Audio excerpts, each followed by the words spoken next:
représentante spéciale du secrétaire général, Madame Bintou Keïta, ainsi que l'envoyé spécial du secrétaire général pour la région des Grands Lacs, Monsieur Chia Huang, pour leurs exposés respectifs. Je salue également la présence des représentants permanents des différents pays de la région des Grands Lacs, ici présents. Le Rwanda prépare un carnage à ciel ouvert avec une brutalité qui rappelle les heures les plus sombres de notre histoire. Le 26 janvier, j'avais prévenu. Aujourd'hui, ces mots sont réalité. En 48 heures seulement, plus de 4000 morts à Goma, des hommes et des femmes abattus, des enfants témoins d'exécutions sommaires, tués sans distinction ou exécutés avec une précision glaçante, comme le chef coutumier de Kiziba, abattu avec son épouse et ses 3 enfants le 11 février, comme l'artiste Delka Idengo, assassiné le 13 février pour imposer le silence.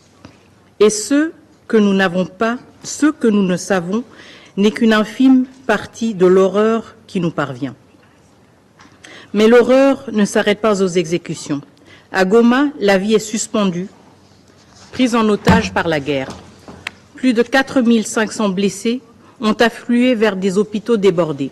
500 corps ont été retrouvés calcinés dans la prison de Munzenze après des exécutions en masse.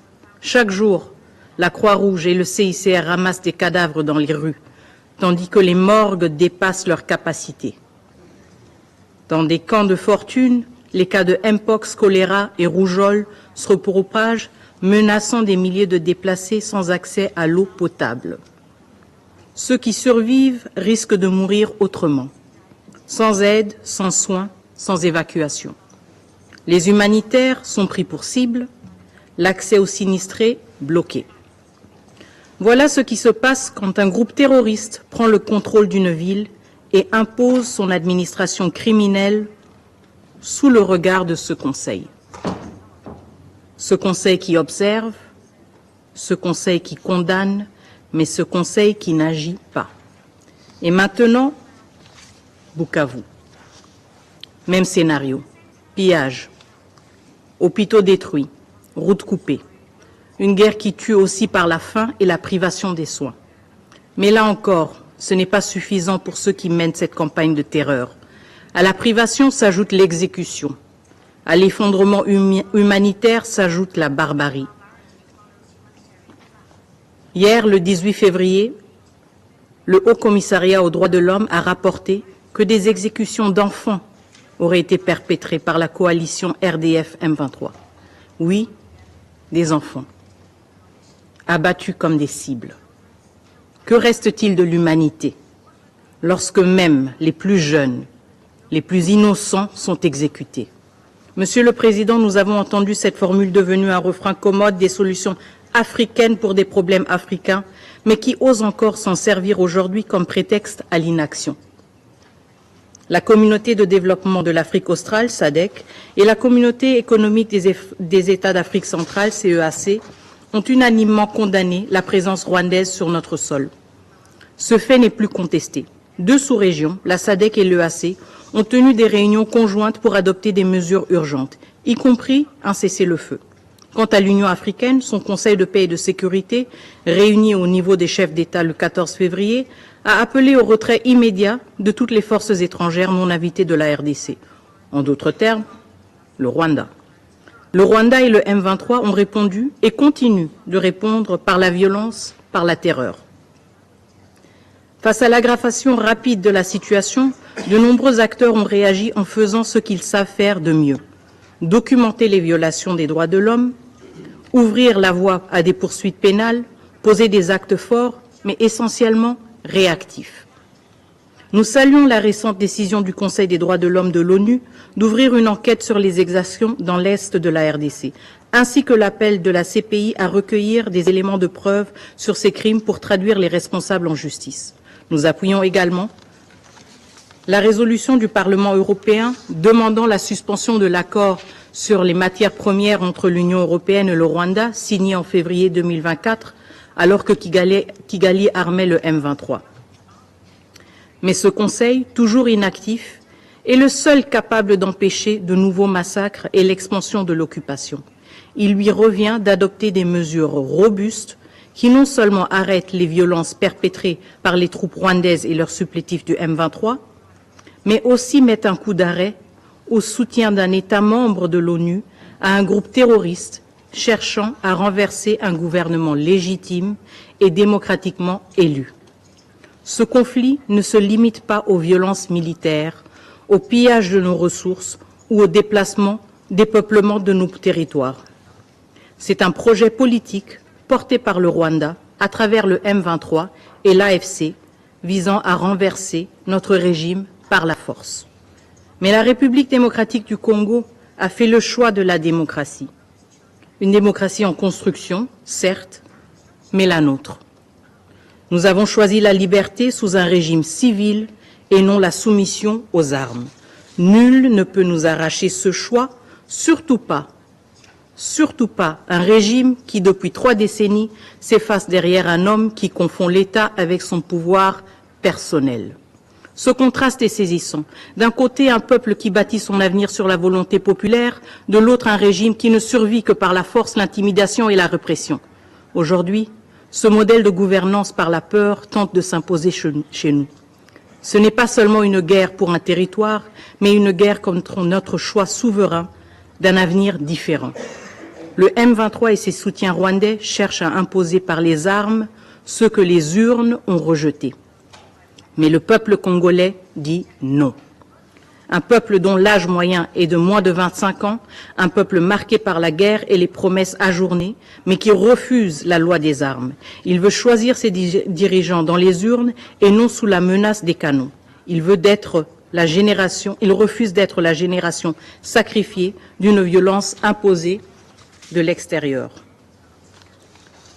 Monsieur le Président, ce Conseil doit intervenir. Le Conseil ne peut se contenter de rester silencieux face à ce drame. Il ne peut pas se cacher derrière des déclarations d'intention. Le moment est venu de faire respecter les principes qui définissent cette institution, la paix, la sécurité, le respect du droit international. Le droit international est universel, il s'applique à tous. Même s'il faut aspirer à des solutions africaines, on ne peut pas rester les bras croisés lorsque des civils sont tués. Ce n'est pas la solution, et c'est en tout cas pas une solution africaine.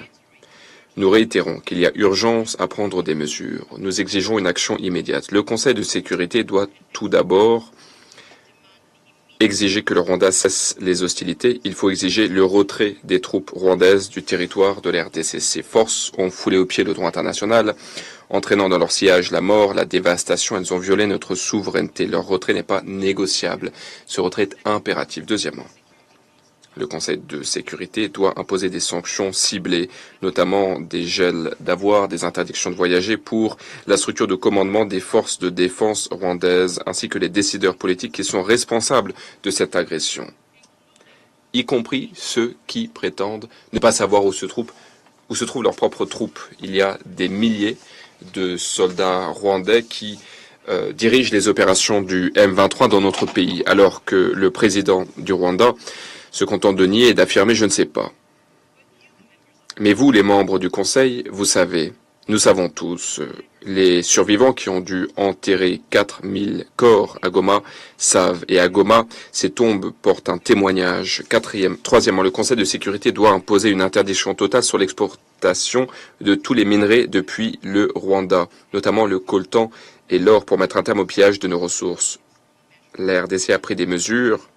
Un certain nombre de sites miniers ont été identifiés, notamment à Rubaya, car depuis ces sites, le Rwanda exporte de façon illégale tous les mois 150 tonnes de coltan. Mais ces mesures ne sont pas suffisantes. Tant que le Rwanda pourra piller nos ressources en toute impunité, cette guerre continuera. Quatrièmement, le Conseil de sécurité doit immédiatement révoquer le statut du Rwanda en tant que pays fournisseur de contingents pour les missions de maintien de la paix des Nations Unies.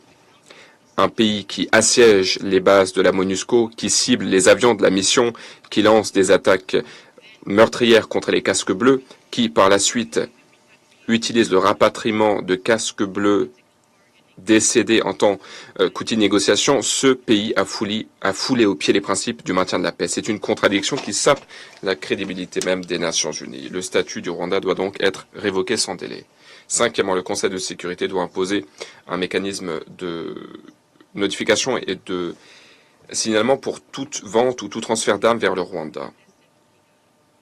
Toutes les cargaisons d'armes en direction de Kigali doivent être déclarées. Il est inacceptable que ces armes continuent d'atteindre ces groupes qui sont responsables de massacres et de déstabilisation régionale. Le Président, 3 réunions en moins d'un mois. Aujourd'hui, vous avez tous condamné le Rwanda dans vos discours. Je m'excuse. Tous, sauf les A3, à savoir l'Algérie, la Somalie et la Sierra Leone. Mais il n'y a toujours pas de résolution. Le temps des compromis interminables est révolu. Il est temps d'agir. La République démocratique du Congo exige un vote public dans les plus brefs délais sur une résolution qui dénonce clairement l'occupation du Rwanda et qui exige le retrait de ses troupes. Une résolution qui défend la Charte des Nations Unies.